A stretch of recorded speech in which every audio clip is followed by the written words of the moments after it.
ভাই এ কি মাছ? এটা চন্দনা ইলিশ, চন্দনা ইলিশ। ফাঁস চন্দনা ফাঁস। আচ্ছা, এই চন্দনা ইলিশ কত করে বিক্রি করছেন? 450 টাকা 1 কেজি। 450 টাকা কেজি। তেল বেরোবে মাছে। চন্দনা এত বড় হয়? হ্যাঁ।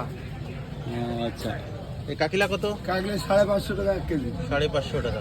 জাটকা মাছ? জাটকা 750। 750। এটা কি? ওটা ইলশে খয়রা। ইলশে খয়রা কত করে? ওটা 180 টাকা কেজি। 180 টাকা। বেচা কেনা কেমন আছে ভাই? খুব সুন্দর বেচা কেনা, ডাক ভালো। ভালো বেচা কেনা হচ্ছে? ভরপুর আল্লাহ দেশ। যাক।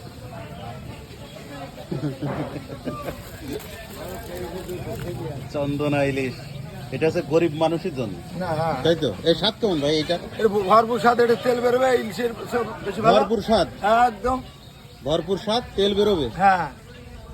ও আচ্ছা আচ্ছা। স্বাদ আল্লাহর রহমত থাকলে তেল বেরোতেই হবে, গ্যারান্টি। তাই নাকি? জি জি। কি মাছ? চন্দনা ইলিশ, গরিবের মাছ। গরিবের মাছ, খাইলেই স্বাদ।